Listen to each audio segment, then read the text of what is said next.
Eduardo del Cerro tengo la satisfacción y alegría de ser amigo de él. Es médico, es un excelente internista y además tiene la virtud de llevar a la práctica muchas de las cosas que siempre muchos de nosotros hemos imaginado para nuestra profesión. Y él lo ha podido llevar a la práctica y lo practica. Eso es lo más importante y me parece que es lo más importante de su currículum. Poder realizar esta medicina que nos va a mostrar, que les repito, ¿no? Por lo menos yo, tal vez no pude hacer esos sueños de juventud que uno ha tenido, ¿no? Por distintos motivos. A ver, en la tarjeta que les mandamos para ingresar al Zoom está el currículum de él, y él va a pasar, como él ha trabajado en África, en lugares así de extrema pobreza, incluso también acá de la Argentina, nos va a mostrar, junto con su disertación, con sus datos, con los elementos que ha traído, nos va a mostrar datos de imágenes de esa realidad. Así que, bueno, los voy a dejar con Eduardo. Ya saben, Eduardo es pareja mía. O sea, cuando ustedes vean Juancho Ferrería, es Eduardo que está usando la computadora de su pareja. Sí.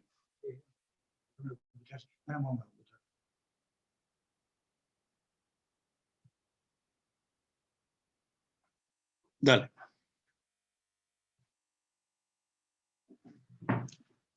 Bueno, buenas tardes a todas y a todos en esta tarde un poco accidentada. Gracias a Juancho, se ve que hoy es el Día del Amigo. ¿Me escuchan bien todos? ¿Sí? Sí, bueno. sí. Perfectamente. Para continuar con lo que estás haciendo. Bueno, quiero agradecerle a Carolina, que está acá, y a mi otro hijo, Sebastián, que entre ambos, en diferentes momentos, me han ayudado a compaginar la cosa instrumental, en la cual no soy muy hábil. Yo pensé, cuando estaba preparando este tema de África y COVID, cómo encarar la cosa, porque evidentemente nosotros siempre, los médicos, solemos recurrir a números para describir realidades, que son imprescindibles por otro lado, pero el número solo no va al fondo conceptual de la cosa.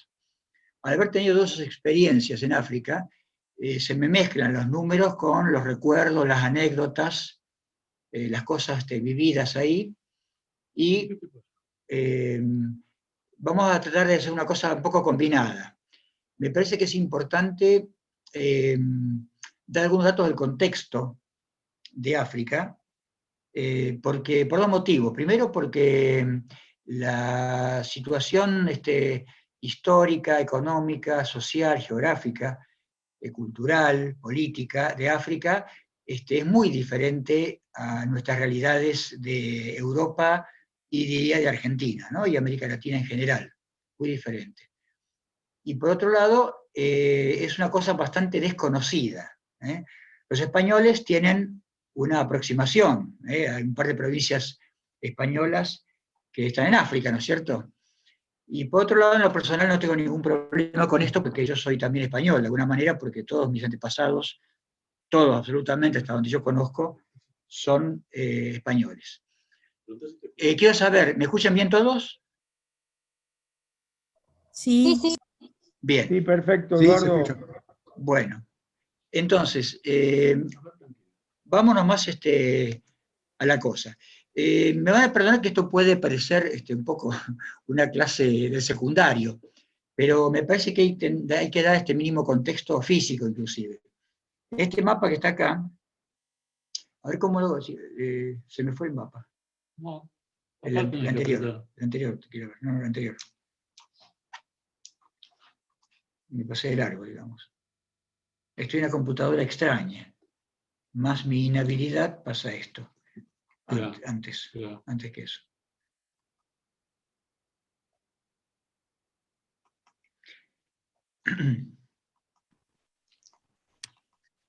La anterior a esta. Por eso. Vos querés ir. La foto anterior. Por inicio puede ser igual, ¿eh? Está bien acá. ¿Por acá pasó? Por ahí pasás. Bueno. Estamos entonces acá. Para marcar con la flecha, quiero decir, ¿cómo tengo que hacer? Con la flechita. Listo. Claro, Listo. Bueno, disculpe estas cuestiones. Básicamente, en África tenemos estas regiones muy esquematizadas, ¿verdad? El Gran Desierto al norte, el desierto de Kalahari al sur, y pegados a las zonas de los desiertos, en unas zonas muy áridas, con muy poca vegetación, muy poca lluvia, la zona del norte es el Sahel. En el Sahel están los países más pobres del mundo. Si hacemos una escala por índice de desarrollo humano, acá es donde están los países agrupados, el Sahel. Y en el sur lo mismo, una zona muy árida. Luego viene lo que está en verde claro, es la zona de la sabana, eso que aparece en las películas africanas con los animales típicos, una zona de más humedad, de hierbas altas y no muchos árboles. Y por último, lo que está en la zona ecuatorial, verde oscuro, es la zona de la selva. Coincide en gran medida con un país, que es la República Democrática del Congo. ¿Cómo pasó esto? Al siguiente. Sí, bien. Entonces, en resumen, el desierto, el Sahel, la sabana y la selva. En fotos, el desierto, el Sahel, fíjense que esto es interesante porque ha habido de gente, ¿no? El fondo arenoso, muy difícil la vegetación, la sabana y la selva.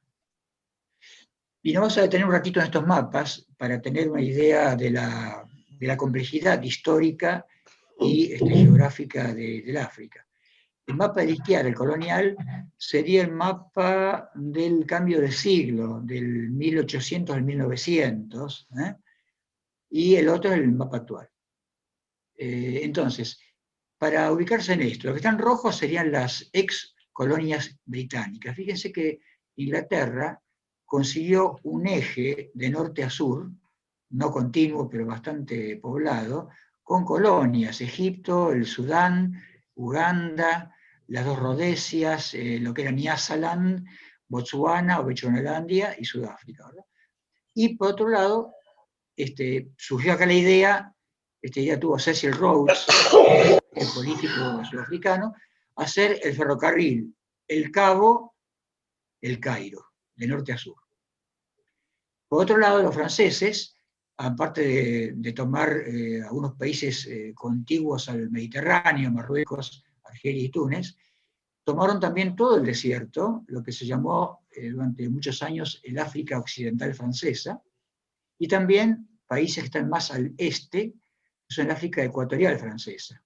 Y además está Gabón en este lugar. De manera que todo un sector importante del oeste y del centro del África era francés, y además está acá este pequeño lugar que es la Somalia o Somalia francesa, que actualmente es Djibouti.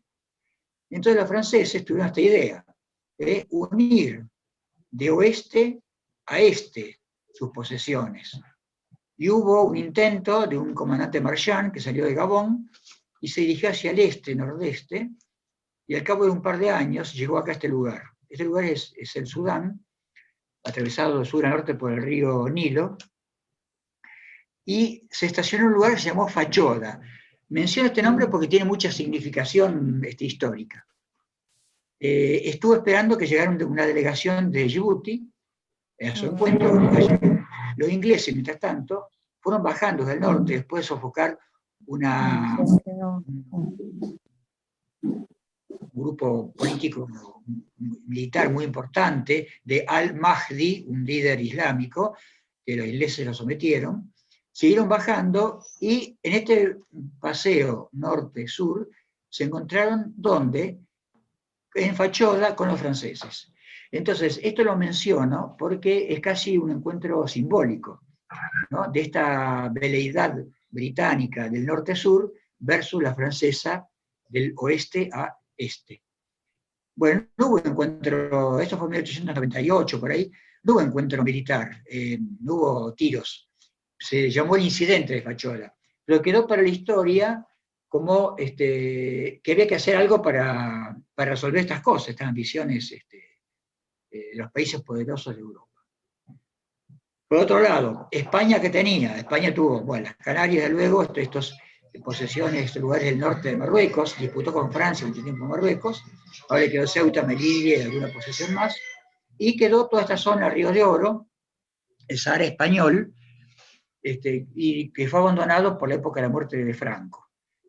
España se fue de ahí y poco después Marruecos reivindicó la posesión de este territorio, que le había pertenecido, según se supone históricamente, y creó una especie de cortina, no de hierro, sino de arena, no sé de qué, que divide el país de norte a sur, o de norte a sudoeste, dejando 2/3 del país hacia el oeste, que es la parte más extensa, es el litoral marítimo, y es el yacimiento de fosfato, la parte de riqueza del Sáhara occidental, y a los saharauis les quedó un poquito de arena nada más.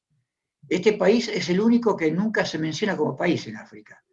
Sí, hay 54 países en África, no hay 55. Este también es un país. Bueno, entonces los españoles tuvieron esto y tuvieron esta que actualmente es la República de Guinea Ecuatorial, ¿no? Que tiene su parte continental y su parte insular, donde está la capital, y no mucho más que eso, ¿no? España estuvo muy entretenida con los Habsburgo primero, y después la dinastía francesa de los Borbones en América y Filipinas, y África no fue demasiado, parecía, no fue demasiado atractiva. El que estuvo interesado fue Portugal, el primero que llegó al África, ya en el siglo XV, en las primeras décadas del siglo XV, y quedaron las ex colonias, que son Cabo Verde, que estoy marcando acá, Guinea-Bissau, que es el otro lugar, después Fernando Po y Príncipe, pequeñas islas del Golfo de Guinea, todo esto muy chiquito, y dos grandes posesiones, Angola en la costa del Océano Atlántico y Mozambique en la costa del Índico. Digamos que Portugal también tuvo su ambición de conexión y soñaron con esto, de conectar ambos océanos entre Mozambique y Angola. Y el otro gran país europeo fue Alemania, que entró tarde a la disputa, pero hizo pie en Togo, en Camerún, en el que se llamó África Sudoccidental Alemana, y el África Oriental Alemana. Esto fue después Namibia, y esto fue después Tanganica, y después Tanzania. Esto lo perdió Alemania inmediatamente con la Primera Guerra Mundial, y pasaron a disputarse entre otros países, principalmente Inglaterra. Y me parece que lo único que nos queda por mencionar, falta Italia. Bueno, Italia tuvo Libia en su momento, argumentando el Imperio Romano que tomaba parte de la costa africana, Eritrea y la Somalia italiana, ¿cierto? Y tuvo intento de tomar Etiopía por motivos geopolíticos a fines del siglo XIX y fueron derrotados por las tropas etíopes, con lo cual salvaguardaron su independencia. Y nos queda ahora sí un solo país, este está en el medio, que llamamos Congo Belga durante mucho tiempo, que tiene la característica particular de que inicialmente no fue una colonia de Bélgica, sino que fue una posesión personal del rey de Bélgica, Leopoldo II. Y esto se integra, todas estas cosas que dijimos, con la historia del reparto de África que vamos a comentar enseguida. Bien, pasamos a este mapa de ahora. Este mapa actual llama mucho la atención que hay muchas líneas rectas, porque este mapa fue hecho no en África, sino fue hecho en Berlín, en Londres, en París, de señores de mucho poder que arbitrariamente dividieron el continente africano sin tener en cuenta las etnias propias. Han quedado etnias que fueron divididas entre los países, por ejemplo, y las expresiones políticas actuales no reflejan la historia de África. Lo cierto es que ahora tenemos estos 55 países que tienen esta característica, son unas 3.000 etnias distintas, 3.000. Y cada etnia tiene su idioma propio. Y hay países como por ejemplo Nigeria, o por ejemplo el Congo, República Democrática del Congo, que tienen entre 200 y 300 etnias cada uno. Y se da la paradoja de que la única posibilidad de tener un idioma, una lengua unificadora en esos países, en todos los países africanos en rigor, es usando la lengua del dominador, del conquistador, del avasallador, podríamos decir, del colonizador.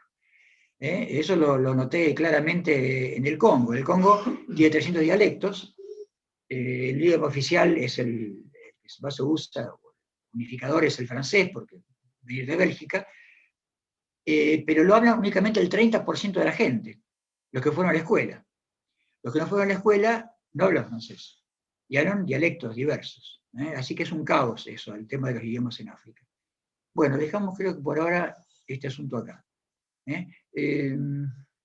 ¿Cómo pasó el siguiente? Por acá. Bueno, esto es un detalle mayor del Congo. Yo estuve en el Congo en el 2013. Esta es la República Democrática del Congo. Al lado está la República del Congo. Esta última era colonia francesa, y esta que vamos a hablar ahora es ex colonia belga.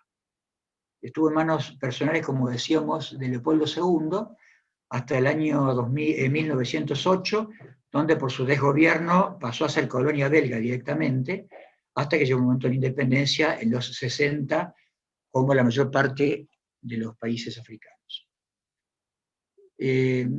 Algunos detalles muy rápidos geográficos. El Congo está estructurado en base al río Congo, es como Egipto en base al Nilo.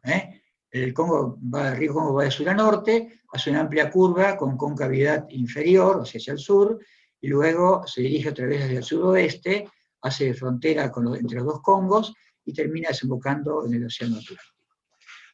Esto es selva, todo esto es selva. Tiene una zona muy poblada, que es la zona occidental, en torno a Kinshasa, la capital, ex Leopoldville, ¿qué tal? Y una zona muy densamente poblada también, que está hacia el este del país, que coincide con el Valle del Rift, donde supuestamente venimos los humanos.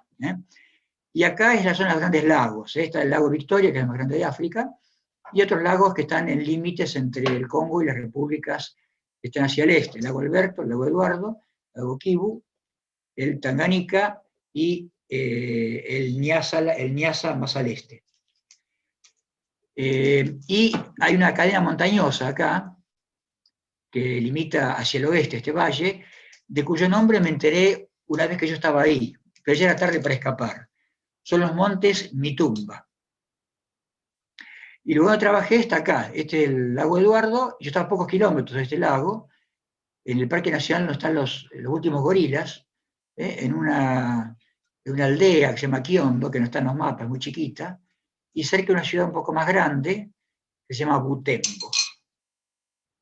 Acá no está en el mapa, pero lo mencionamos, la ciudad de Goma, que es el epicentro, fue históricamente el epicentro de todos los disturbios políticos y militares del Congo. No sé por qué motivo, pero es así. Y otro lugar importante en el Congo por la historia es el sudeste del Congo, todo esto, que es la provincia de Katanga. Algunos recordarán que allí era Patrice Lumumba, que fue el primer ministro del Congo luego de la independencia de Bélgica, y que a raíz de un discurso desafortunado que hizo delante del rey de Bélgica en el momento del acto de independencia, cayó en desgracia y bueno, fue mandado a asesinar entre otros por Mobutu, el futuro dictador, con el consentimiento y apoyo de los belgas. Bueno, dejamos esto, seguimos. Acá están las divisiones políticas del Congo. Les quiero marcar una sola, esta, Nord Kivu, que es la provincia donde estuve, que es la provincia más afectada. Fue la más afectada por el ébola en su momento, la más afectada por las violaciones, la más violenta, donde hay menos presencia del Estado, de una manera elegida, una provincia muy particular en ese sentido. Y acá está el otro país, Angola, situado directamente con un amplio litoral marítimo sobre la costa atlántica, en el llamado Golfo de Guinea, con la capital Luanda, una magnífica bahía natural, y al sur de Angola, acá estoy marcando Lubango una ciudad de mediana importancia, cercana a la frontera con Namibia, donde trabajé también acá, y también en un lugar rural, unos 30 kilómetros al este. Una reseña histórica, pero más que breve. Voy a omitir cosas, en parte por el tiempo y en parte por mi ignorancia. Acá tenemos qué pasaba en la historia de África antes de los europeos, hasta 1450 más o menos. Lo pasamos por alto. La esclavitud, este punto es fundamental. Llevó unos 300 y pico, 400 años de la historia de África. Después en el gráfico que viene después vamos a mostrar cómo fue el comercio geográfico. Pero lo cierto es que al aparecer explotaciones nuevas en América, sobre todo el cacao, el café, el cacao y el azúcar, y luego el algodón, hacía falta mano de obra. La población aborigen no fue la más apta, al parecer, para esto, y hizo falta importar esclavos de África. Entonces los europeos negociaban con los reyesuelos de la costa africana y ellos esclavizaban entonces a su población. Y la vendían a los barcos negreros que venían cargados a América. Se calcula que en este periodo habrán llegado unos 12 millones de esclavos negros de la costa del Golfo de Guinea a América. La mayor parte del Caribe, Cuba, Santo Domingo y pequeñas islas del Caribe. Otra parte importante del Brasil.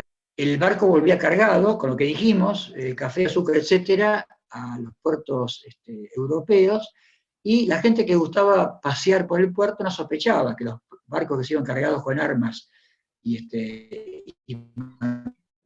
manufacturas, que en realidad iban a África, porque volvían cargados con cosas para comer. Esto fue la esclavitud en el circuito europeo. Un circuito paralelo, muy importante, pero difícil de definir en cuanto a números, fue de los árabes. Los árabes hicieron de la esclavitud un gran negocio, dirigida en este caso a los países del Océano Índico, Arabia, India y demás, y también duró mucho tiempo y costó muchos millones de vidas. Seguimos con lo siguiente, a ver cómo sigue acá para que aparezca esto. Bueno, una escena de esclavitud y una escena del reparto de África. Cuando los países europeos vieron que iban a tener conflictos por su ambición de dominar África, cuando vieron que la esclavitud ya no era un negocio, porque la revolución industrial había llevado a una necesidad más acotada de mano de obra humana directa, y esclavos urbanos, o sea, obreros con poca paga.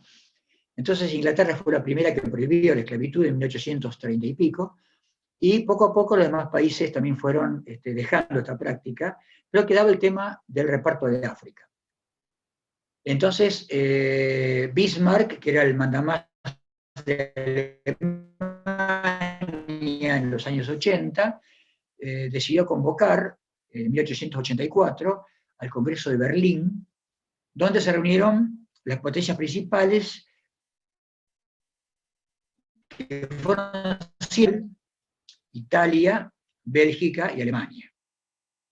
Y le hicieron un poco esas líneas rectas que habíamos visto recién, y sí, hicieron dos acuerdos fundamentales. Primero, tenía derecho a tener colonias en África el país que ya tuviera en ese momento algún tipo de posesión personal, de posesión del país, o sea, estuviera ocupado efectivamente una parte del territorio. Y segundo acuerdo, que los ríos tenían que ser navegables libremente para el comercio.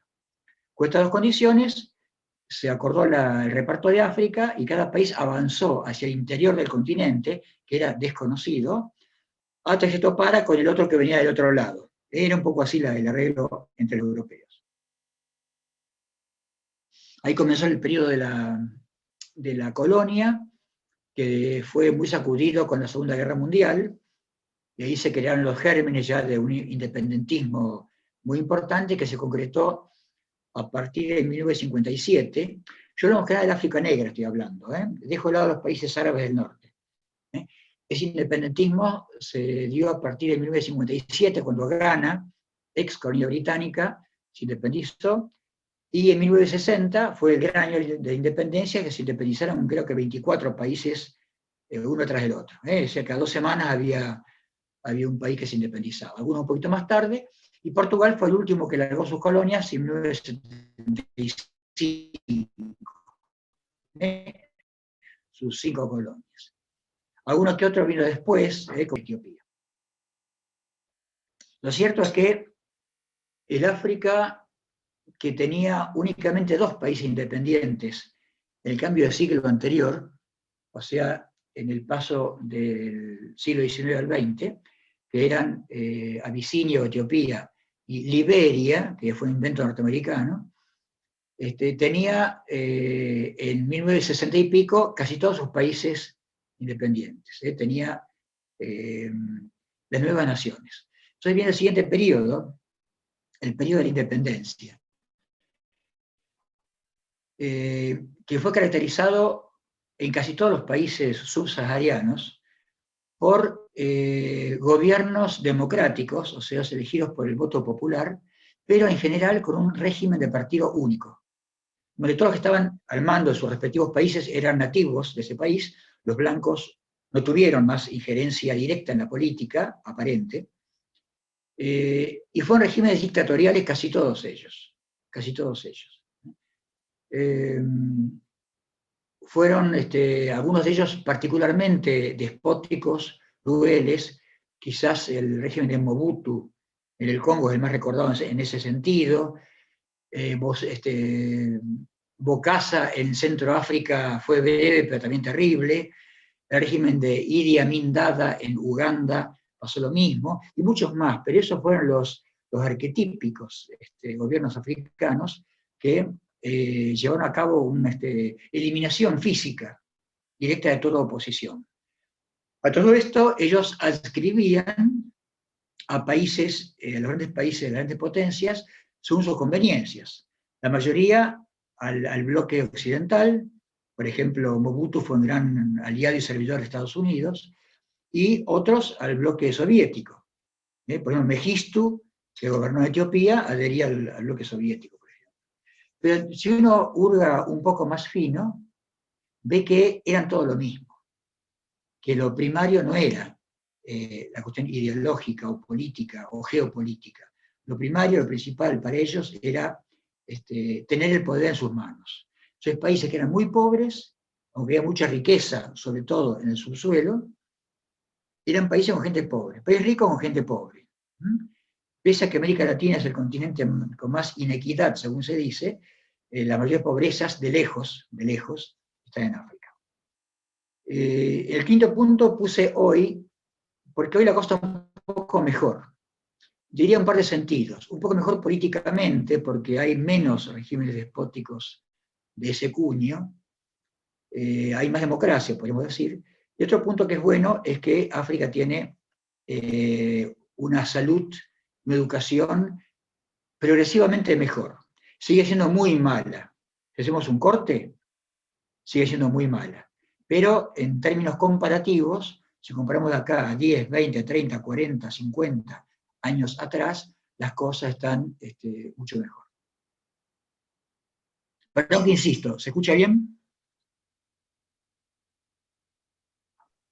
Sí, Sí, doctor. Bien. Bueno, a ver si podemos seguir. Bueno, está nuestro antepasado, que lo dejamos ahí, dejé el Sahelanthropus y otros antepasados nuestros, y acá está, en este mapa, está el esquema básico, ¿no? Quizás lo más importante, quizás, de la historia de África, que es la triangulación. Fíjense que acá aparece, en este extremo, la carga de los barcos, imaginariamente, con manufacturas y con armas que iban navegando por la costa africana hasta este lugar que es el Golfo de Guinea, donde intercambiaban armas de fuego, pólvora, telas y demás, con los caciques, reyesuelos y demás de esta costa, que capturaban con esas armas a otros negros de tierra adentro, y a veces los llevaban días caminando, como ese dibujo que vimos recién, hasta que llegaban a la costa, y ahí había lugares ya destinados a guardarlos, como almacenes humanos, hasta que los barcos negreros se llenaban y ahí emprendían la segunda parte de su viaje, que era el viaje hacia las costas americanas, dijimos hacia el Caribe, hacia el Brasil y hacia lo que después fue Estados Unidos. Muchos morían en la casa con Z, en África, cuando eran capturados. Muchos morían esperando los barcos. Muchos morían en el viaje. Y muchos morían a poco de llegar. Y una vez llegados, morían a los pocos años. No había esclavos de 90 años, 80 años trabajando. Así que eran segregados, separados violentamente de sus familias, y algunos que fuimos ahí como sin saber mucho del tema, nos da la impresión de que en la cultura africana actual, esta impronta de la esclavitud está presente. Algunos rasgos, yo se lo escuché esto a algunos africanos admitirlo, ¿no? Hay rasgos de esta experiencia brutal, durante 300, 400 años, que los impregnaron, los marcaron, de lo cual se están liberando lentamente, dolorosamente, digamos. Sigamos. ¿Qué es esto? Cuando Leopoldo II era el dueño del Congo, impuso cuantos de producción a la gente para recoger caucho. Entonces, un mandamás de una pequeña aldea tenía que entregar tanta cantidad de caucho por día, por mes, por año. El caucho estaba muy demandado por esa época, se usaba para las bicicletas y después de forma creciente para los automóviles. Los trabajadores, la gente del pueblo que no cumplía con el cupo, le pasaba esto, se le amputaba la mano derecha y le ponían antebrazo en aceite hirviendo para cauterizar, y estas fotos testimonian esa barbarie. Leopoldo II fue uno de los grandes genocidas del mundo, no son solamente Stalin, o Hitler, o Pol Pot, o Videla. Hubo muchos genocidas en la historia, y Leopoldo II fue uno de ellos. Murieron millones de negros del Congo por las condiciones de trabajo. Y algunos no murieron, pero quedaron así. Fueron amputados salvajemente. Bueno, vamos a saltar un poco, respiramos hondo. Fotos mías, acá son algunas, otras me las dieron. Y están mezclados los países. Ustedes perdonen porque del Congo y Angola yo lo vi diciendo más o menos. Pero igual para el caso no cambia el relato. Ustedes lo van a identificar igual. Acá estoy intentando que me comprendan en un hospital rural en Angola. Los negritos que están ahí son enfermeros y médicos, de los poquísimos que hay en el país, una charla de temas que son comunes, digamos, básicos de medicina, ¿no? Así que este hospital tiene la característica de que tenía pocas camas, tendría 12 camas, no tenía agua ni luz. Había partos, por ejemplo.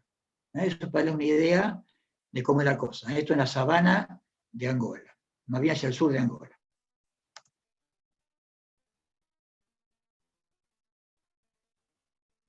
Y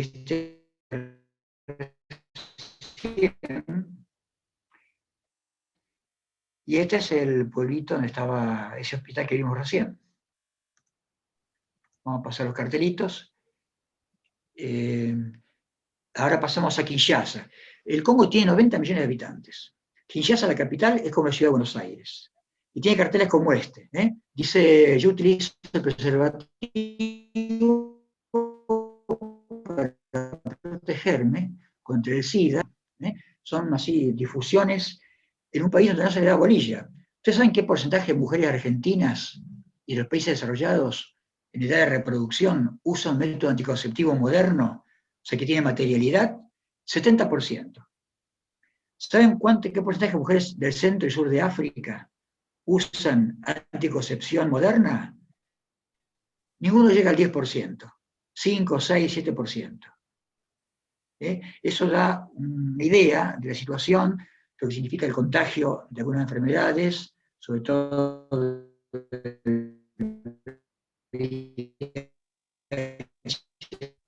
Kinshasa, 10, 12 millones de habitantes, capital de la República Democrática del Congo, la bandera del país, todos de pie y unidos por la paz y la integridad del Congo. El Congo es uno e indivisible. Este es el axioma político cuando la provincia del sur, Katanga, la que estoy marcando acá, se quiso separar, y esto, el impulso nacionalista le costó la vida a Lumumba, ¿no? Que fue asesinado salvajemente.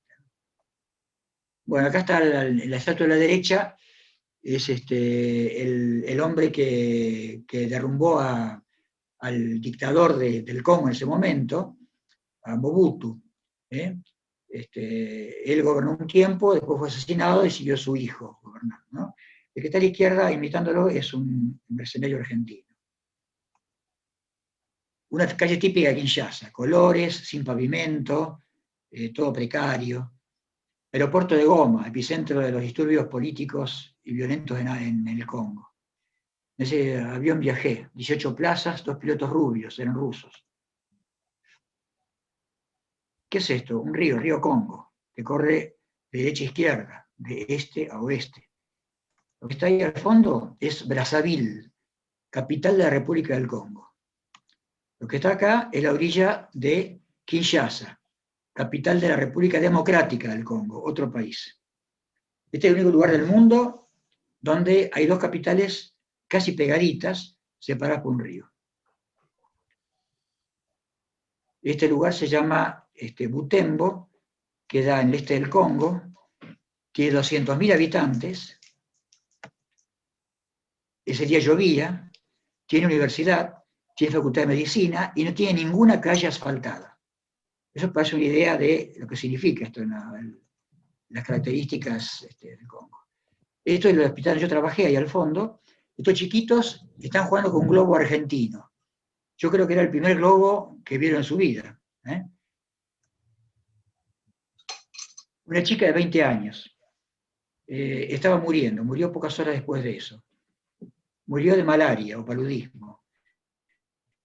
En la mayor parte de África, donde hay anófeles y paludismo, la variedad que predomina es el Plasmodium falciparum, o falciparum, que de las 4 variedades clásicas del Plasmodium, son 5 en realidad, es la única que es claramente fatal. Las otras difícilmente lo sean, ¿no? Ya que predomina ahí. Por una característica proteica de la membrana del parásito, se produce una trombosis cerebral y el paciente generalmente muere. Este es uno de los grandes dramas de la salud de los negros del África, en este caso los congoleños. Pregunta mía de nuevo para control, ¿se ven bien las imágenes? Sí, Eduardo, se ven perfecto. Se Sí, entrecorta perfecto. a veces la voz tuya, pero bueno, ya te avisaremos. Bueno.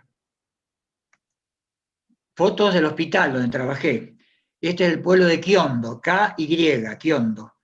Un pueblo que no tiene calles, tiene senderos irregulares, ¿no? El emblema del África, la teta y el nene. Estudiante de medicina, créase o no, sin profesores casi, ahí en Butembo. Ahí estoy en el hospital de Kiondo con mis colegas.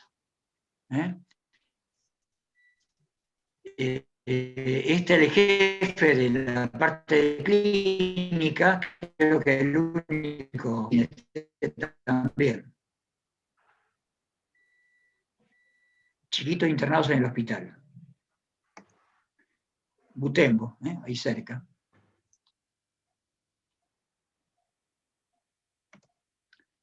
El tonto del pueblo está en todos los pueblos. A mí me fascinan las caritas de los chiquitos, ¿no? Llevado por la hermanita. Esto es muy común de ver en África. La hermanita adolescente, porque es adolescente y lleva el hermanito número 5, número 6 en la espalda. Esto lo conocen, ¿verdad? Las tropas de paz de Naciones Unidas, camiones gigantes con ruedas de 1,5 metros. Esto es Goma, a 50 metros de la frontera con Ruanda. Antes que me olvide, yo no lo voy a detallar porque lleva tiempo.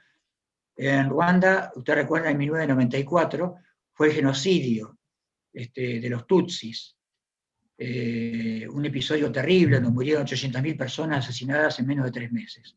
Toda una historia que tiene una expresión en varios libros y textos. Los libros tenemos, que vale la pena recordar, ¿no? Acá les voy a mostrar. ¿Se ve esto o no se ve? ¿El libro? Sí, sí, se ve. Bueno, esta es la historia de Immaculée Iribagiza, una mujer que sobrevivió. Estuvo 3 meses encerrada en un baño con otros grupos de mujeres y pudo sobrevivir a esto. Bueno, estamos frente a esta frontera con Ruanda. Cuando vi este camión, me acerqué a la gente que estaba en el camión, que eran estos soldados, son blancos, ¿no? O sea que no son africanos, ¿no? Y les pregunté en inglés algo y no hablaban inglés. Les pregunté en francés después y tampoco respondían. Entonces les dije en castellano, ¿ustedes son hinchas de Nacional o de Peñarol? Cuando advertí de dónde eran. Los yorubas llevaban 9 meses en el Congo. Y la semana siguiente iban a Montevideo, volvían. Y estaban desesperados. Bueno, esto de unas múltiples fuerzas de paz que hay en el Congo, de varios países. Nunca estoy seguro si Naciones Unidas aporta algo, pero me da la impresión, uno lo huele cuando está ahí, que si no estuvieran ellos las cosas serían mucho peores. Esto es una impresión mía, ni siquiera es una opinión, una impresión que tengo. Esta es la entrada del destacamento de la India. Acá ven la bandera de la India, la bandera del Congo. Este monusco es la sigla de la Fuerza de Naciones Unidas en el Congo. Este es el destacamento de Bangladesh, esta es la bandera. Y un montón de países tienen su destacamento. Este es el lago Kivu, al sur de Goma, límite con Ruanda. Y este es mi amigo el gorila. Tengo por suerte un solo amigo gorila que es este, ¿no? Estoy a 50 metros de la frontera con Ruanda. Y ahora un poco algunas cosas de números, digamos. Cuando uno habla de cuán desarrollado está un país, es común que tomemos el Producto Bruto Interno, o ingreso per cápita, ¿no es cierto?, como indicador. En realidad es un indicador económico, o sea, está restringido en lo económico, y por otro lado, nada nos dice sobre cómo está distribuida la riqueza del país. Entonces, Naciones Unidas usa un indicador más complejo, que es el Índice de Desarrollo Humano, que integra la economía con la salud como esperanza de vida y con la educación como años de escolaridad. Y acá se saca un número que va de 0 a 1, los que tienen 1 están muy desarrollados, los que tienen cerca de 0 están poco desarrollados. Se suman las 3 cosas, entonces. Entonces, acá yo elegí los 5 países, fíjense a la izquierda, que son países que cada uno se distingue bastante bien del que lo sigue. Alemania, Argentina, Bolivia, Haití y Níger. Vean el orden decreciente del índice de desarrollo humano y el puesto que ocupa cada uno de esos países sobre un total de 188. El último es Níger, que es un país, por supuesto, del Sahel, que está en último lugar. Fíjense que Haití está entre los últimos, pero ni siquiera está entre los 20 últimos. Los 20 últimos son africanos. Quiere decir que entre Haití, que todos tenemos como un país tremendamente infradesarrollado, en realidad, comparado con muchos países africanos, tiene un desarrollo bastante superior. No me sale la... Bueno, lo dejamos ahí. No he visto una película, teóricamente. Ah, no sale. Una filmación. Estoy mostrando una filmación que no sale como filmación, sería como foto, a ver si podemos hacerlo andar. Son filmaciones que hay en Kiondo. Bueno, si no, déjame mostrar la foto nomás. Esta que está acá están viendo es un negrito que estaba jugando al fútbol en medio de las selvas, esto, en un lugar despejado que es la cancha de fútbol, y tiene una camiseta de Argentina. Le pregunté si sabía que eran o no sabía que era de Argentina. Bueno, lástima que tenemos, todo esto que estoy mostrando ahora es filmado, pero bueno, seguimos mostrando así. Son Perdón, fotos. el formato es distinto con el que están presentando, por eso va a salir todo como foto. ¿Perdón? Es por el formato con el que están haciendo la presentación, Bueno, por eso bueno. sale todo como foto. Bueno, no importa, bien, mostramos las fotos. Fotos varias de todos los lugares. No puse fotos, por consejo de mi hija, de no recargar demasiado la presentación, de refugiados, soldados y tropas irregulares. Hay unas fotos que muestran un poco el modus vivendi cotidiano de los congoleños y los angolanos.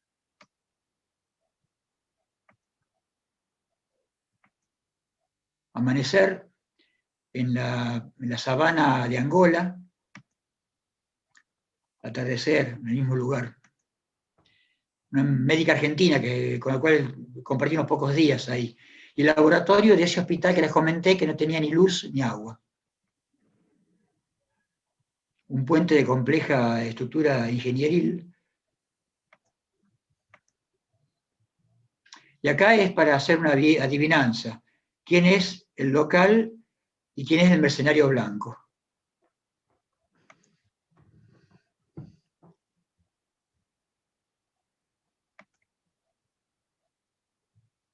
Esto es Kiondo.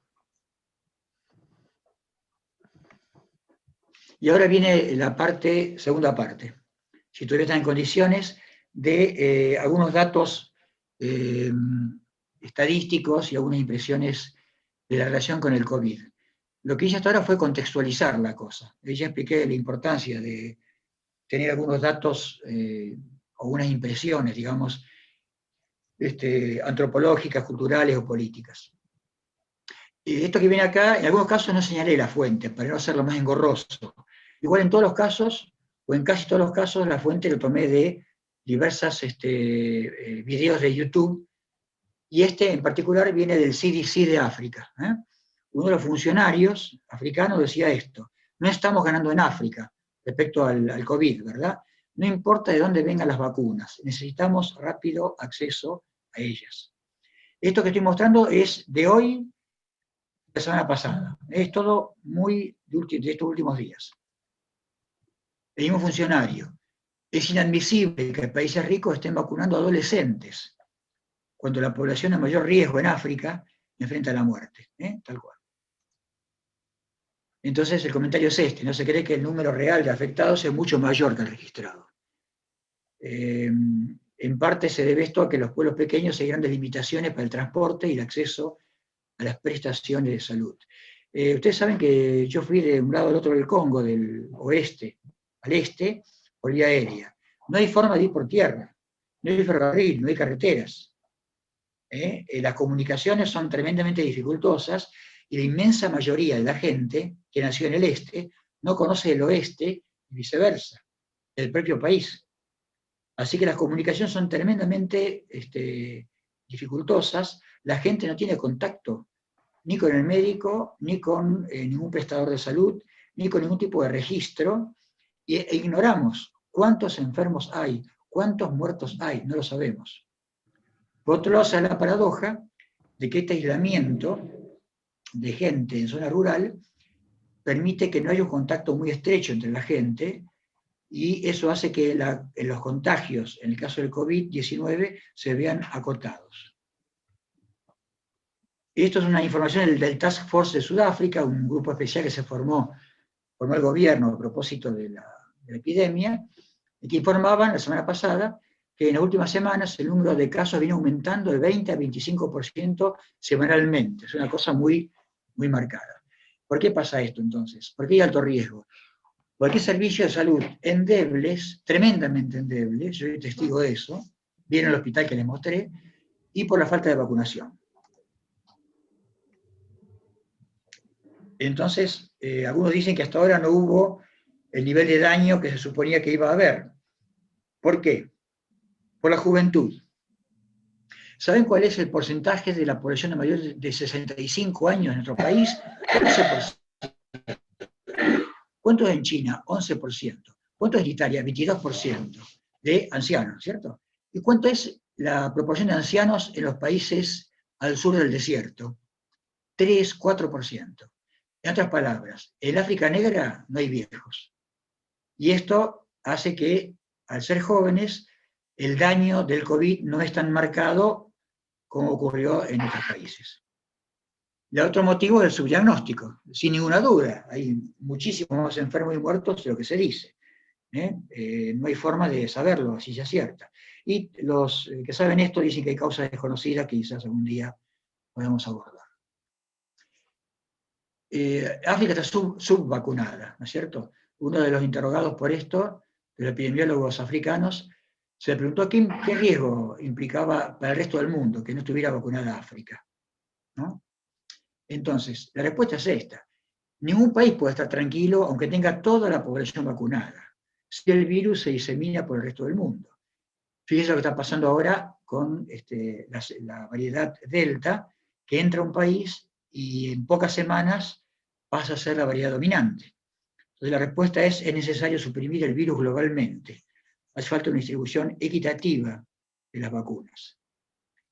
El COVID-19 es una pandemia, y eso hace que no haya forma de zafar de esto. Vacunados en África. ¿Cuántos están vacunados con por lo menos una dosis de la vacuna? El 2,5%, nada más. Les recuerdo, en nuestro país, en este momento estamos teniendo un 50% de vacunados con por lo menos una dosis, y que tenemos un 12% adicional, 12% digamos, que tiene las dos dosis, ¿no? Y casi todos, la gran mayoría, no tienen ninguna dosis en África. Y el 1% tienen dos dosis, de vacunación completa, y el resto una o ninguna. En otras palabras, desde el punto de vista de la salud pública, en África no hay gente vacunada, podríamos decir. Y esto es muy interesante. ¿Cuánto recibió África en relación al resto del mundo? ¿Cuántas vacunas se dieron en África? De todas las vacunas que se usaron en el mundo hasta ahora, que fueron 3.000 y pico de millones de dosis, 3.000 y pico de millones de dosis, o sea, cerca del 50% de la población mundial, el 1,6% la recibieron los africanos. ¿Cuál es el porcentaje de población de África en relación al mundo? 16%. Quiere decir que si la distribución de vacunas, y este creo que es el punto central quizás, o uno central de la charla de hoy, si la distribución de vacunas hubiera sido equitativa, África tendría que haber recibido el 16% de las vacunas que se repartieron. Recibió exactamente el 10% de eso. En vez de 16, recibió 1,6. Creo que eso explica la mayor parte del problema. La tercera ola está instalada desde mayo, principio de mayo. Lo peor está por venir. Esto lo dicen todos los epidemiólogos africanos y la OMS también. Y todavía falta para que deje de haber este ascenso rápido que tienen los casos y las muertes. Y John Campbell, epidemiólogo inglés al cual sigo a diario, dice esto: aún podemos quebrar la cadena de transmisión con tests, aislamiento de contactos y casos, y siguiendo las medidas de salud pública claves. Cuando dijo esto, hizo un gesto como diciendo, bueno, esto es lo posible en teoría, pero todos sabemos que esto no va a pasar. Vienen algunos datos que son terribles de las vacunas. El COVAX, que supuestamente se creó para hacer una distribución equitativa. Mayo y junio fue muy pobre el aporte al África. En las últimas 2 semanas, por este mecanismo, llegaron 1.600.000 dosis para África.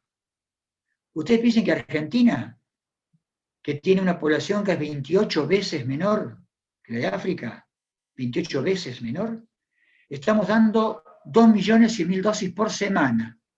Por semana.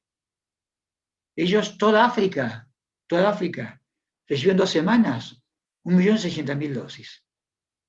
Seguimos, 20 millones de dosis de Johnson & Johnson, Janssen y Pfizer para África desde Estados Unidos pronto. Se anunció como pronto. Noruega y Suecia están por enviar. UNICEF hizo un acuerdo para que África tenga para fines de 2022 220 millones de dosis, para fines de 2022, de 1 año y medio. Durante 2021 de acá a los 6 meses siguientes, que faltan para terminar el año, habrán llegado 35 millones de dosis. O sea que esto, aunque estén ahora esas 35 millones, para África no es nada. Esto lo dijo John Campbell el 11 de julio en un video por YouTube. Y ahora vamos a hablar, dos palabritas cortitas, ya vamos terminando porque ya es medio tarde, del contexto de salud. ¿Por qué es importante esto? Porque no solo por la epidemia de COVID que se viene en África, que es galopante, va a ser terrible. Acuérdense de esto que digo, porque lo dice la gente que sabe, que en pocas semanas más África se incendia. Porque tiene la variable delta, que todos sabemos las características biológicas que tiene, y nadie está vacunado. O sea, es como decir, bueno, rociamos el campo con queroseno y tiramos el fósforo. Entonces, esto es importante ¿por qué? Primero porque van a morir muchos. Segundo porque los hospitales, los pocos y pobremente equipados hospitales africanos, van a estar absolutamente rebalsados en sus capacidades de asistencia. Y va a morir mucha gente, no solo de COVID-19. Va a morir mucha más gente por malaria, por tuberculosis, por VIH, por diarreas, por todas estas enfermedades de la pobreza, de la marginación, estas enfermedades que de alguna forma nosotros venimos consintiendo y que no salen en los diarios europeos ni americanos. Pero parece ser, por todas las evidencias que estamos viendo, que lo que va a pasar en África ahora va a ser una catástrofe. Y hablamos de cosas prevenibles y curables. Acá no aparece de qué enfermedad hablamos, pero hablamos de la malaria. En todo el mundo hay 229 millones, 409.000 muertes hay por malaria en el mundo ahora, ¿no? Hace 20 años había 3 millones. Pero ¿qué pasa? El 94% de casi todas las muertes por malaria o paludismo ocurren en África. Y 2/3 de estas son víctimas de los chiquitos africanos, menos de 5 años. De manera tal que cuando uno lee o escucha que hay 400.000 muertes por malaria por año en todo el mundo, tiene que imaginar que la gran mayoría de esas muertes son niños africanos, de 1 año, 2 años, 3 años, 4. Esta es la realidad.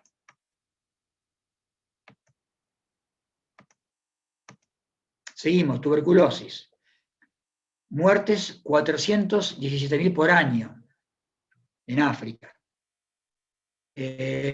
África también excede ampliamente el contexto mundial. Tengo anécdotas de cada cosa, pero las dejo para las preguntas si quieren y se las dejaremos para otro momento, si no, no terminamos nunca. La diarrea. Hay 30 millones de casos severos de diarrea en África, con 330.000 muertes anuales, son casi todos chicos de menos de 5 años. Y son casi todos chicos desnutridos. Yo vi casos de marasmo en África. Conozco los peores lugares de nuestro país, les puedo asegurar. Los peores lugares de nuestro país, en varias provincias. Nunca vi un marasmo. Habrá alguno quizás. Pero en África vi marasmo. Los chicos desnutridos, panzones, con ojos de viejo, con patas flaquitas, que se mueren cuando tienen diarrea. Y el VIH-Sida, vamos a resumir un poco esta información, 38 millones de casos en el mundo, y hay 2/3 en África. O sea, así como cuando hablábamos de paludismo y muerte por paludismo hablamos de África, cuando hablamos de muerte por VIH hablamos de África también. Hay más de 1/4 parte de estos enfermos con SIDA, con VIH en África, que nunca fueron tratados, ni van a ser tratados. Van a morir dentro de pocos meses, cuando el cuerpo diga basta, pero sin atención médica, sin medicamentos. Para peor, el confinamiento y otras restricciones provocadas por la COVID-19 hizo que disminuyeran los tests para VIH y las derivaciones en un 40% comparado con el año 2019. Quiere decir que el pronóstico es que haya una cantidad mucho más importante de muertos por SIDA en los meses siguientes. Todo esto es prevenible y tratable, si tenemos la voluntad. Si tenemos la voluntad. Esto lo dice John Campbell.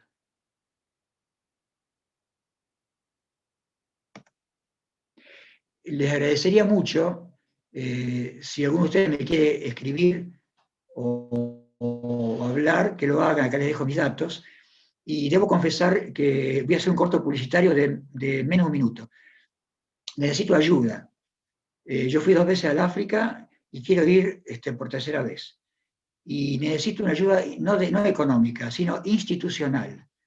Necesito representar a alguien, ser nombrado por alguna universidad, ONG importante o internacional o lo que fuere, como lo que sea, embajador de buena voluntad o como fuera, para no ir con mi nombre solo, sino que ir ante un gobierno institucionalmente algo muy diferente. Si alguien consigue un contacto o algo por el estilo, lo agradeceré. Estoy dispuesto, por supuesto, a dar todas las garantías y todos antecedentes detallados para que las cosas sean serias. Y lo otro que pido también es si alguien quiere venir. Me hace falta un pediatra, una pediatra, ¿no es cierto? Me encantaría. Yo voy con vos, Edu. Cristina Colom. Ahí dice Rubén Di Salvo, pero soy Cristina Colom, pediatra del Durán. Bueno, después me escribís, por favor. Habrá que conversar, habrá que estar dispuesto a atender cosas básicas, pero les puedo asegurar que por sola presencia, cualquiera de nosotros hace caer la mortalidad cuando se baja del avión. No porque seamos maravillosos, sino porque no hay médicos. No hay médicos. No hay profesores de medicina. Yo quiero enseñar ahí más que nada. Hay un programa español que no voy a detallar ahora, en el cual nos podemos insertar eventualmente. De manera que, bueno, y después hay que tener también un nivel intermedio del idioma que sale en cada país. Puede ser inglés, francés o portugués según el país que sea. Pero a un nivel intermedio, no hace falta ser un experto lingüístico. Lo dejamos acá, ¿les parece? Les agradezco muchísimo la paciencia, disculpen la extensión y disculpen los problemas técnicos. Saca la Bueno, escúchenme, ¿me escuchan todos? Esperen un momentito, ¿eh? Vamos a dejar.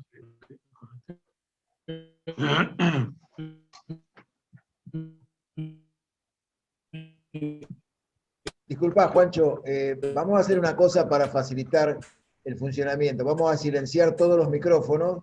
Por supuesto que el que quiere hablar lo abre, pero para no tener que estar silenciando de a uno, silenciamos todos y el que quiera empezar a hablar. Bueno, escúchenme, ¿me escuchan todos? Espera un segundo que silenciamos todos. Y abrilo. Bueno, para seguir un cierto orden, yo les voy para preguntarle y hacerle comentarios a Eduardo, escriban en el chat quiénes son los que quieren preguntar. Hasta ahora yo tengo anotados, anótenlo, en primer lugar, bueno, hay un comentario de Adriana Procupet que dice: los soldados de la ONU también hicieron muchos desmanes, trabajé muchos años en Angola, Congo, Ruanda, etcétera, con Médicos Sin Fronteras. Carolina mandó en el chat está el mail de Eduardo, y quiere preguntar Carlos Mamaní y después Adriana Procupet. Bueno, adelante, lo dejo a Eduardo. Vieron que esto es muy casero, ¿no es cierto? Pero fantástico, fantástico. Ok. Bueno, gracias, Juancho. Hacemos el relevo del asiento. Bueno, a ver, ¿quién había hablado primero? ¿Quién era? Que estoy medio perdido acá con esto. ¿Quién estuvo en África en un montón de países? A ver. No puedo ubicar quién era. Adriana Procupé. Adriana. Bueno. Hola, Adriana Procupet. Ah, ¿qué tal, Adriana? ¿Cómo estás? ¿Cómo estás? La verdad que me impresionó tu experiencia, mucho más amplia que la mía, por cierto. Sí, cuando era joven. Estuve hace yo fui de muchos viejo, años. entonces, ¿no? Muchos años, hace muchos años. Mucho gusto. Pero vos te pasó también seguramente que uno que te pica África y ya nunca más te podés liberar de eso, ¿no? Es verdad, te queda ahí en el corazón y de hecho sigo manteniendo muchos contactos con, bueno, amigas y amigos Y bueno, de hecho dejé de trabajar con Médicos Sin Fronteras porque bueno, fui mamá y me ocupé de mis hijos, pero en el año 2019, justo antes de la pandemia, bueno, el verano anterior, digamos, o sea, en agosto del 2019, estuve en Níger, que fue uno de los países que nombraste, Ah, bueno. que me impresionó tremendamente porque había estado en muchos lugares de África, pero fue lo peor que conocí en mi vida. La verdad que yo Sí. también soy médica epidemióloga, Ah, y la verdad que lo de Níger me impresionó tremendamente por el nivel de pobreza, el nivel de atraso. En algunos momentos sentía que estaba en la Edad Media, la verdad. La forma de producción, tal como dijiste, nunca había visto un marasmo. De hecho, fui a hacer una encuesta de mortalidad infantil y mortalidad materna, y bueno, una encuesta nutricional, y la verdad que fue un shock para mí, a pesar de todo lo que ya conocía, ¿no? Sí, que se pongan en comunicación conmigo. sí. Adriana, por favor, te pido, antes que me olvide, no dejes de comunicarte conmigo, por favor. Ahí tenés mi correo. Bueno, Bueno, te escribo, sí, ya noté bueno, el correo. No, yo no te voy a poder sponsorizar, ¿eh? No te voy a poder está bien, financiar nada. basta aunque nos Soy trabajadora comuniquemos. del Estado. Ajá, sí. A ver, estoy viendo a ver si hay alguna pregunta. Mamani. Carlos Mamani. Carlos A ver, Mamani. ¿qué pregunta, Carlos Mamani? Pregunta, Carlos. Doctor Eduardo, ¿cómo le va? Buenas tardes. Y Hola, a todos Carlos. también, muchas gracias por la invitación. Con Carlos aclaramos que somos colegas de la Cátedra de Bioética de la Universidad Nacional de La Matanza. Bueno, muchas gracias. Doctor, le quería preguntar si pudiera compartir en base a su experiencia en el África, cuáles son los aspectos más, así si nos puede contar como a la forma de una anécdota, cuáles son esos aspectos de la relación médico-paciente, qué características tienen, tal vez en común con los occidentales y de alguna manera también qué particularidades tiene, sobre todo para quienes a lo mejor están escuchando y sean deseosos de poder participar con estas actividades que usted está proponiendo, promoviendo. Si pudiera contarnos un poco en base a su experiencia personal y Mira, su punto de vista. tengo 1.000.000 de anécdotas, como debe tener Adriana también seguramente. Alguna que otra nada más, si no sería muy largo. Por ejemplo, cuando estaba atendiendo en ese hospital que les mostré, que no tenía ni luz ni agua, y llegó una mamá con su chiquita de 3 años. Yo estaba atendiendo con una médica, una de las pocas de Angola, y estaba ahí porque algunas mujeres no hablaban portugués, hablaban su idioma nativo y obviamente yo no podía entenderlo. Y le preguntamos por qué tenía chiquita. La tenía porque tenía diarrea. Y la médica no sé qué empezó a hacer y yo pensé, pero esos son los que se mueren. Son los que se mueren. Una chica con diarrea aguda, importante, de 3 días, que tenía un cuadro de desnutrición crónico severo. Sí, le dije a mi colega, estas hay que internarlos, ¿no? Y ellos lo tomaban con naturalidad, digamos, esto, ¿no? Pero algo terrible, ¿no? Otra cosa que me pasó, también en Angola, en Luanda. El que me llevaba en ambulancia era un negrito muy simpático, de 20 y pico de años, me dijo, doctor, ¿no puede verla a mi señora que no anda muy bien? Y bueno, la vemos. La vi a la chica, la interrogué, tenía fiebre, tos y catarro de varias semanas de evolución. En ese contexto ya es sospechoso esto, ¿no es cierto?, de tuberculosis. Y la revisé y no tenía muchas cosas en el examen físico. Pero ella me dijo, doctor, y también tengo esto. Me mostró el celular, y tenía en el celular todo tiene celular, en todo el mundo, los más pobres también parecería, ¿no? Me mostró una radiografía de ella, tomada hacía pocos días. Tiene una caverna, con hombres primitivos y todo, ¿no? Una caverna gigante en uno de los ápices pulmonares. Le dije, esto es una tuberculosis que tenés. Eso explica todo, ¿no es cierto? Tiene una hijita de 3 años. Le dije, hoy, no mañana, tenés que hacerte el diagnóstico confirmado. Bueno, estábamos en un lugar relativamente importante y se pudo confirmar por la expectoración que efectivamente era una tuberculosis, y al día siguiente comenzó el tratamiento y su marido y su hija fueron a controlarse. Pero quiero decir estas cosas como al pasar, ¿viste? Mira, me encuentro un poquito mal y tiene una enfermedad avanzada. Y me preguntó a mí porque me tenía a mano. Yo no sé qué hubiera pasado si hubiera tenido dificultad de tener acceso a un médico. Creo que no hay muchas posibilidades de tratamiento, de recuperación, ¿no? Esa chica que la mostré de 20 años en la foto, ¿no? Fíjense cosa curiosa, esa chica de 20 años, con un paludismo por Plasmodium falciparum, se había contagiado, se había infectado hacía un tiempo a pocos kilómetros del hospital, de un lugar que estaba mucho más bajo, porque el hospital estaba en una selva montañosa alta, y ahí, en el lugar donde vivía ella, había mosquitos. Por encima de 2.500 metros o 2.000 metros no hay anófeles y no hay paludismo. O sea que en nuestro hospital no había paludismo propio del lugar, pero hacía pocos kilómetros, un camino muy escarpado era. Una curiosidad geográfica, ¿no? De cómo el mosquito donde no entra, obviamente no hay paludismo. Y me acuerdo también en Luanda, en la recorrida de Sala, como anécdota, y con eso termino las anécdotas, Carlos, si no, no termino más. En la recorrida de Sala, estamos juntos unos 15 médicos y 10 enfermeras cada mañana, y hablaba cada uno de su sector, ¿no es cierto? Y yo estaba ahí y veía que había 1 o 2 mosquitos en la sala. Y veía que nadie le daba bolilla a los mosquitos, solamente el jefe de pediatría lo trataba de alejar, todos negritos, ¿no es cierto? Y claro, yo después vi por qué pasaba eso. Los negros adultos difícilmente se enferman de paludismo, pues el mosquito pica a los chicos, pica a todo el mundo, ¿no es cierto? Y al chico que no muere, que sobrevive, tiene cierto grado de inmunidad con el tiempo, y el negro adulto puede morir, como este ejemplo que yo les mostré, pero es más difícil, tiene cierta resistencia. Entonces, me parece que mis colegas en Angola, en el Luanda, estaban ya acostumbrados al mosquito y sabían que era difícil que se enfermaran. Entonces permitían que estuviera el mosquito.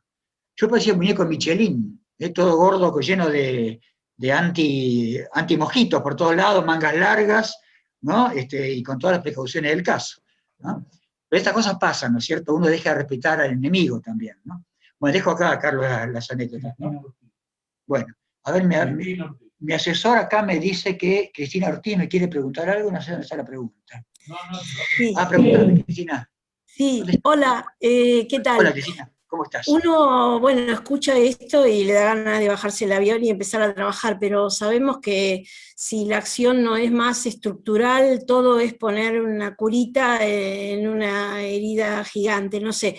Mi pregunta es sobre los grandes, las fundaciones, por ejemplo, el rol de la fundación de Melinda y Bill Gates, la vacuna antimalaria, todo eso se ve en la práctica, tiene... ¿Cómo se inserta en la realidad que ustedes vieron ahí en esos países?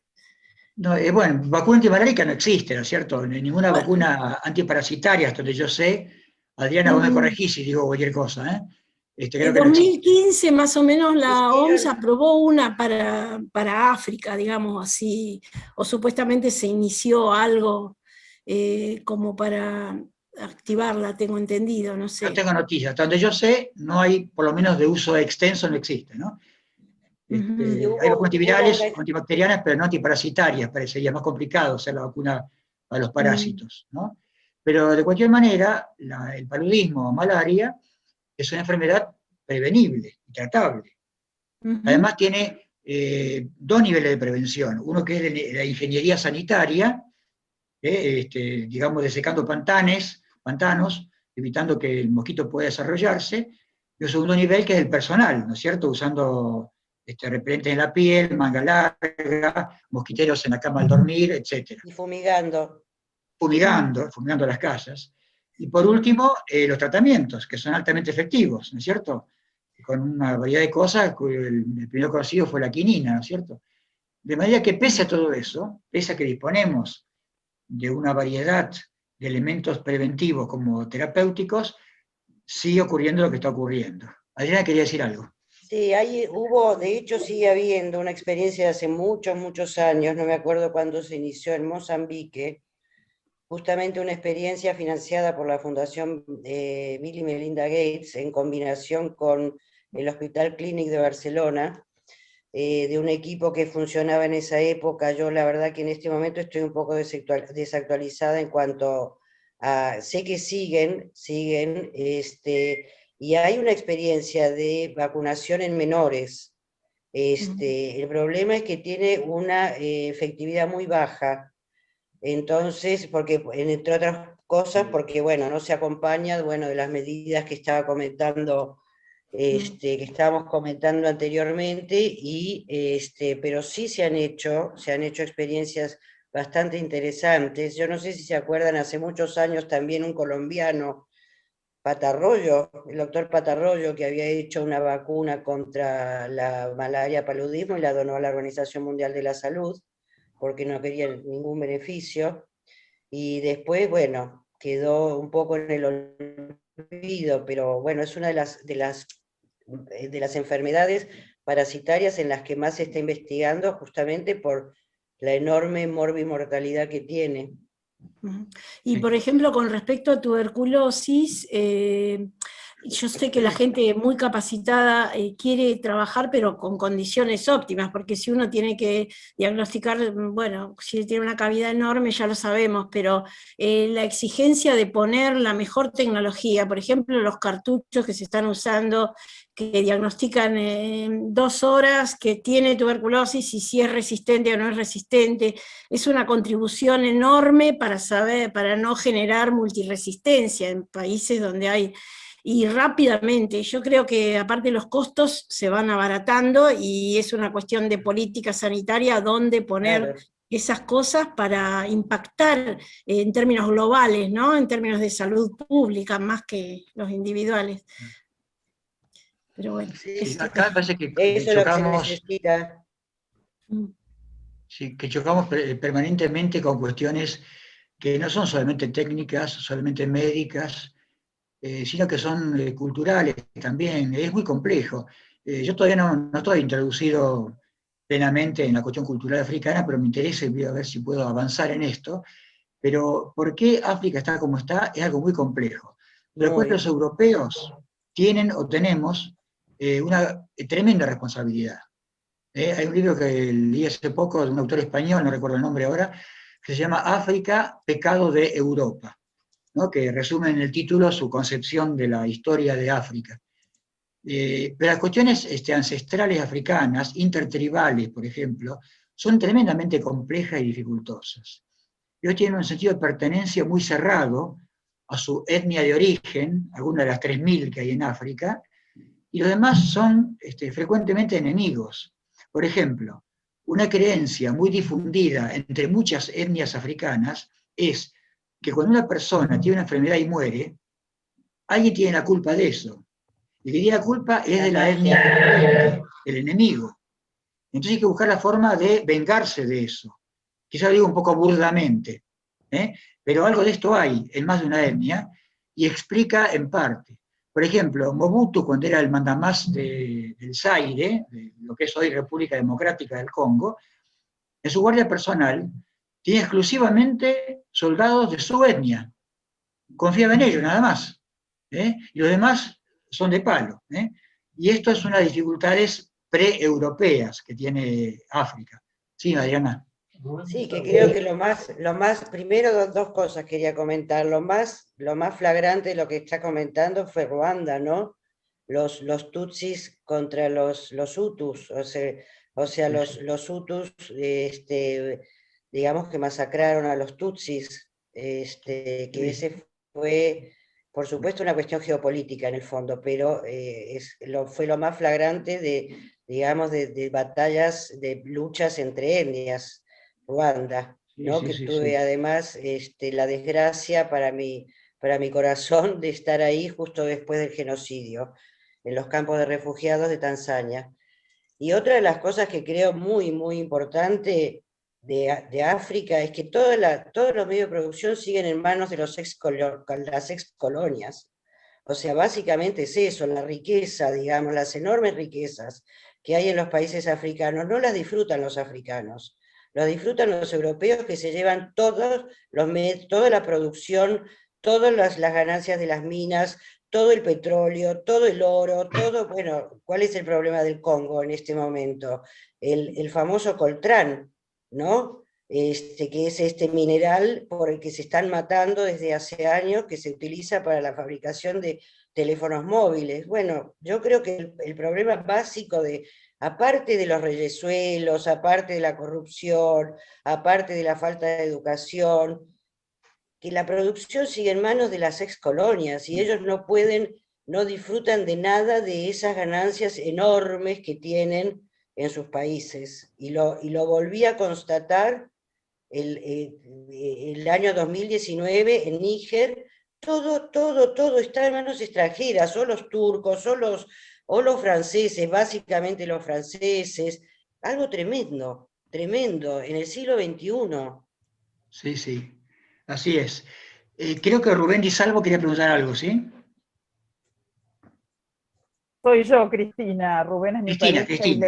y le parasité la computadora. Cristina. Lo que te quería preguntar, Eduardo, es ¿qué pasa con las autoridades sanitarias en África? Digo, en cada país en especial, ¿no hay un ministerio de salud? ¿No están organizadas las autoridades sanitarias como para hacer mínimamente acciones como, bueno, terminar con las plagas, los mosquitos, aunque no sean cosas que incidan tanto en el presupuesto económico, pero algo así? Yo tuve la impresión, para resumir esta respuesta, es que una vez tiene la sensación de que no hay Estado. No hay Estado. Me pasó en el este del Congo, por ejemplo, ¿no? Donde estaba yo, en un pueblo muy perdido, había un hospital de 300 camas, donde mucha gente vivía en el hospital, no es que fueran pacientes dinámicos, ¿no? Porque estaban invalidados, ya no tenían dónde estar, bueno, pero un hospital grande, igual, ¿no? No es el chiquito que les mostré antes, ¿no es cierto? Y una escuela para 1.200 estudiantes que funcionaba por la mañana. ¿Quién sostenía quiénes estaban que trabajaban en esos lugares? Eran las monjas católicas, negritas, congoleñas, que estaban ahí. La Iglesia Católica sostiene muchas cosas en África. Otras iglesias cristianas también, otras ONG también. Naciones Unidas hace algo. Yo tengo la sensación de que iglesias, ONGs, gente de buena voluntad, en conjunto hacen mucho. Y los estados frecuentemente hacen muy poco, muy poco. Creo que muy poco, no por falta de recursos, sino por corrupción. Esto que lo digo muy en general, hay excepciones, hay lugares que son mejores que otros, hay lugares que tienen golpes políticos a 2x3, otros que no han tenido golpes de Estado, pero la impresión es que no hay Estado, no hay seguridad, no hay derecho, ¿no? Por ejemplo, vi la vez pasada un video del Congo Oriental, donde mostraban las violaciones sistemáticas a las mujeres en una aldea del este del Congo, cuando llegaba una fuerza armada, fuera una fuerza irregular o una fuerza del Estado, o sea, los soldados del ejército de la República Democrática del Congo, ¿no? Es un arma de guerra. La violación es un arma de guerra. Bueno, o sea que eso indica Yo eso lo he leído en algunas novelas de Florencia Bonelli, y me parecía un recurso novelesco, pero por lo que veo es la verdad, ¿no? Es real. Florencia Bonelli tiene razón. Y es de ahora, creo, está ambientado en esta época también, creo, ¿no? Bueno. El tema del coltrán y todo eso. Sí. Bueno, África tiene una riqueza minera pero tremenda, ¿no? El tema de los diamantes del Congo, los diamantes y el oro de Sudáfrica, el petróleo de Libia, de la República de Guinea Ecuatorial, ex colonia española, de Angola y varios países, de Ghana, de varios países más, eso es riqueza fantástica. Estamos hablando de riqueza debajo del suelo. El coltán. El Congo tiene 80% de reservas mundiales de coltán. Claro. ¿No? Y el coltán hoy por hoy es imprescindible, como decía Adriana, para la fabricación de instrumentos electrónicos. Quiere decir que es una cuestión estratégica concentrada en un país. Y hay minas de coltán que están bajo el dominio de un dueño que puede ser un grupo armado que la usa en su beneficio o que responde a intereses de otros lugares. Y hay chicos que trabajan en las minas, así como hay chicos que manejan las armas también. Manejar las armas para los varones es una gran cosa. Mi impresión es que los varones en África, las mujeres primero, empezamos por las mujeres ¿qué hacen? Las mujeres conciben hijos, los paren, los crían, los alimentan, los cuidan, los mandan a la escuela cuando pueden, cultivan la quinta, van a buscar el agua a veces a kilómetros de distancia con un tacho, una cosa de 20 kilos en la espalda, cocinan, hacen todas estas cosas, ¿no? Cuidan de la casa. Los hombres, en Los cambio, llevan hacen al dos cosas. hospital cuando están enfermos. Y los llevan al hospital cuando pueden. Los hombres hacen dos cosas, a mi juicio, nada más. Muy importantes las dos, eso sí. Primero, inseminan a las mujeres. Y segundo, hacen la guerra. O sea, hacen amor y hacen la guerra. ¿Y qué ventaja tiene hacer la guerra? Que tienen comida. Tener un Kalashnikov en la mano es no morirte de hambre. No es poco. Hay chicos de 12 años con fusiles de guerra y que van al frente y se matan entre ellos. Se matan entre ellos. O sea, es como una especie de estado tribal moderno. Algo así, artillado. Sí. Eduardo, te quiere hacer una pregunta Nardo Salas. Dale, Nardo. A mí me gustaría conocer un poco la historia de esto, porque al comienzo de la pandemia, digo, hace probablemente un año atrás, el planteo es que el África subsahariana tenía menos COVID que lo que le hubiera correspondido por, digamos, aún corrigiéndolo por edad. Y me gustaría saber si esta situación persiste o ha cambiado. Esto que decís, Nardo, es un clásico, ¿no? Entre los epidemiólogos. Parecía que para África no existía el COVID. De hecho, hoy en día todavía la cifra de muertos y de infectados es muy baja. Lo que pasa es que los epidemiólogos anuncian lo que está viniendo. Está viniendo una cosa terrible. ¿Y por qué no había enfermos y muertos por COVID en África? Ya lo dijimos en parte, ¿no? En parte por la juventud de la población, que es claramente menor de edad que cualquier otro lugar del mundo. Y la otra cosa es que no hay registros, no hay testeos en África. Claro. Si no hay testeos, fíjense qué cosa. Los países con más testeos son Sudáfrica y Túnez. Son los países que tienen más enfermos. Sudáfrica que tiene más enfermos y más muertos. Y tiene un grado de desarrollo que, si bien no es muy alto, es superior al promedio de los países africanos. Y aquí tiene más muertos. ¿Cómo se explica? Tiene población urbana importante, tiene varias ciudades importantes. En cambio, en el Níger, por ejemplo, el 80% de la población es rural. ¿Quién le va a hacer el testeo a la gente que está ahí sacando una plantita para no morirse de hambre cuando puede, en un país que no tiene tierras? Que no tiene ¿Y tierras de dónde van a cultivables? sacar dinero para comprar tests? Además, cuando tienen tantas necesidades más urgentes. Exactamente. Hoy les digo que estuve viendo, pero una cosa, antes de seguir adelante, quiero hacer una cosa. Quiero agradecer, porque tengo miedo que se corte y me olvide después, algunas presencias que vi en la pantalla y que los quiero entrañablemente, ¿no es cierto? Uno es mi alumno Maximiliano Pose, que lo veo por ahí. Otro es mi amigo de Santiago del Estero, Pablo Santivaras, que nos conocemos de que éramos jóvenes. Otro es Carlos Mamani, que se lo vieron. Los hermanos Nava, que nos conocimos de adolescentes, me parece casi, ¿no? Bueno, Juancho, que está al lado mío. Otro, Rosana Escócola, que es de mi hospital, y que compartimos tareas diversas, ya jubilados los dos. Y seguramente, y perdónenme alguno más también, que no alcanzo a ver bien, Marta Pérsico también la vi por ahí, Carlos Pesteguía, por supuesto, y muchos más. Discúlpenme si uno no menciona, pero los quiero tanto que, bueno, no quería dejar de mencionarlo. Bueno, sigamos adelante. ¿Y en qué estamos? No sé si hay, si hay alguna... ¿Ves? Somos mellicitos con Eduardo, ¿ves que somos pareja?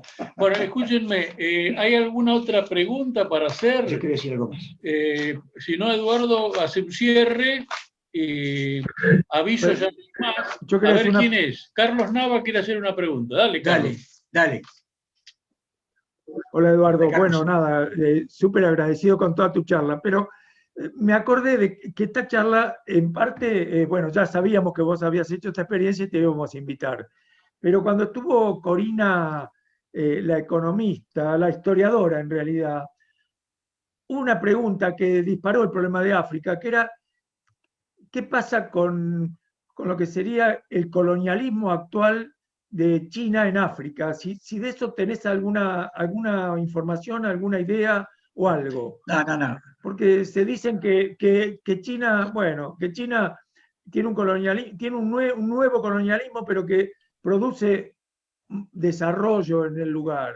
Yo no sé si eso es cierto, si no es cierto, si sigue siendo el colonialismo explotador y exfoliador de la anterior o no. Sí, no te puedo decir, Carlos, yo sé lo mismo que ustedes de eso. Listo. Te puedo contar una anécdota. La pregunta Una anécdota puedo contar. En las calles una calle del sur de Angola, son todos negritos, ¿no es cierto? Y vi como a una cuadra y media un blanco, rarísimo. Así que apuré el paso para verlo. Cuando estaba al lado de él me di cuenta, no era blanco, era un chino. Está en todos lados los chinos, no tengo más anécdotas, ¿no? Pero dejamos esta. Pero no, sé lo mío que ustedes. Yo siempre desconfío esas cosas, ¿no? Desarrollo hay, pero claro. uno nunca sabe a qué precio. Están haciendo muchísima infraestructura.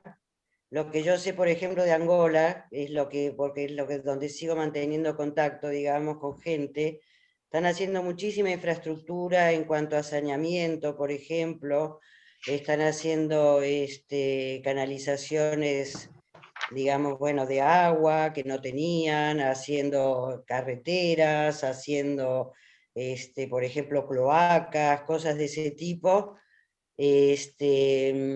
y no se mezclan para nada con la población, o sea, viven como, no diría guetos, pero bueno, van con una empresa determinada, viven en los convoyes o donde sea que los ubica la empresa, y no tienen prácticamente contacto con la población local, o sea, hacen las obras. Y luego me imagino que debe tener la contrapartida de que esos países, a cambio de eso, compran productos chinos, ¿no? Evidentemente, tecnología, básicamente. Seguramente. Es lo que más les puede proveer y lo que más necesitan y menos tienen. O sea, el intercambio es un poco eso, pero sí que ha supuesto, digamos, un avance en ese sentido, en el sentido, digamos, agua y saneamiento, carreteras, transporte, ese tipo de cosas. Acá estoy viendo a Juan Sobizarreta, entrañable amigo de muchos años, igual que todos sus hermanos, así que le mando un saludo también afectuoso. ¿Le puedo hacer una recomendación? Lo escuché hace poquitas horas, un video en YouTube donde habla John Campbell, epidemiólogo inglés, que me parece que es muy serio, y hace un reportaje a un médico de Uganda, de la zona rural, oriental de Uganda. Si alguien tiene ganas, le paso los datos. El video se llama Uganda Special Report. Es Uganda Special Report. Uganda Special Report. Y fue especial Uganda, ¿no? Les aseguro que yo me levanté bien hoy, ¿no? Contento. Bueno, si hubiera antidepresivo de acción ultra rápida, lo hubiera tomado. Es algo terrible, terrible, desgarrante, lo que dice ese médico, ¿no? Le digo algunas cosas sueltas nomás. Insisto, es de hoy esto. Murieron 16 médicos de Uganda en 2 semanas, que es casi toda la población médica de Uganda, bueno, más o menos, ¿no? De COVID. El que le pregunta Campbell, ¿usted está vacunado? No, no estoy vacunado. Trabajan 10 médicos en ese hospital rural, 2 están vacunados. O sea, ni aún la gente de salud está vacunada. Los equipos de protección personal son incompletos, insuficientes. O sea, están expuestos permanentemente, tratando enfermos con COVID todos los días, sin estar vacunados y sin tener una protección mínima. Y agregaba Campbell, que esto creo que tiene mayor importancia, y asentía el médico ugandés, que el pato lo pagan no solo los que tienen COVID, sino que claramente se está deteriorando la atención de otras enfermedades frecuentes en África, como la hipertensión y la diabetes, que una vez se piensa que porque hay un desarrollo económico-social que no es el mejor, no existen. Los diagnósticos de malaria. Frecuentemente ocurre esto, que si va a un hospital público no hay drogas, si va a uno privado no pueden pagarlo. Comentaba el médico que en el entorno donde está él hay familias que viven con $1 por día. Lo dijo el hombre que vivía ahí. Sabemos además por estadísticas que es así. Cualquier internación que tuvieran que hacer les sale cientos de dólares. O sea, en la práctica esto no existe. Y ocurre lo que otro epidemiólogo dijo, y es que mucha gente muere en su casa sin atención médica.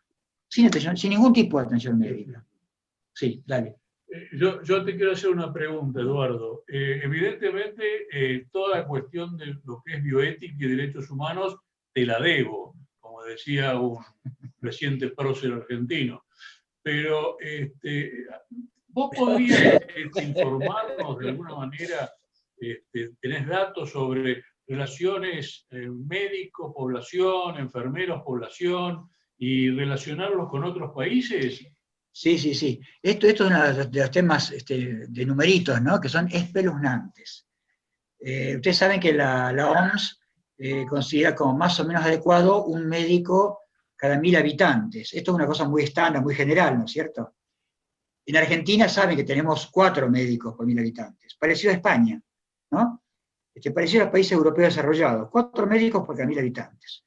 O sea, si de los médicos argentinos 3 desaparecemos, más o menos seguimos a flote. ¿Cuántos médicos tiene el Congo? El Congo tiene 0,9 médicos cada 10.000. O sea, 0,09 cada 1000. En otras palabras, vamos a comparar con Argentina, ¿no es cierto? España es parecido, es muy parecido a Argentina.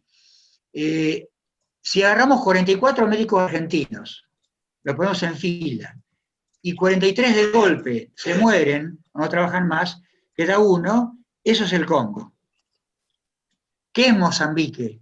Mozambique es 60 médicos argentinos, sacás 59, queda uno, eso es Mozambique. Tiene 60 veces menos médicos que nosotros. Y Malawi, descubrí que es el país de África y del mundo que tiene menos médicos. Acá la relación sería 250-1. Argentina, Malawi. Hablo siempre sobre igual base poblacional, es una tasa, o sea que es comparable. ¿Queda claro eso? O sea, me parece que sabemos que ser médico no quiere decir que la salud se identifique con la medicina, pero algo tenemos que ver. Algunas cosas tenemos que hacer los médicos. Si no hay médicos, porque no es que haya poco, no hay profesores de medicina, no hay egresados de medicina, no hay. Por eso quiero ir. Bueno, ya es hora de ir terminando, me parece, porque Eduardo se tiene que ir, porque yo le dije solamente que podía estar en casa hasta determinada hora. Así que, si no hay más preguntas, dejaríamos... le agradecemos muchísimo a Eduardo, nos ha mostrado una realidad espeluznante, realmente. A veces creemos que solamente en el conurbano bonaerense ocurren desastres, pero vemos cómo en África la cosa es tremenda. Eso no quiere decir que no ocurran desastres en el conurbano, desde ya. O en otros lugares del país, en el norte del país, etc. Bueno, no quiero molestar más a la gente con intervenciones mías y nos despedimos hasta la próxima edición de COVID-19. Gracias a todos. Muchas gracias. Te voy a Gracias a vos, escribir, Eduardo. Muy bien, Eduardo. Muchas gracias. Nos has dejado un nudo en el estómago, pero bueno, y en la garganta. Sí, es cierto. Muchas gracias. Bueno. Muchas gracias, Eduardo. Bueno. Chao. Gracias por la paciencia.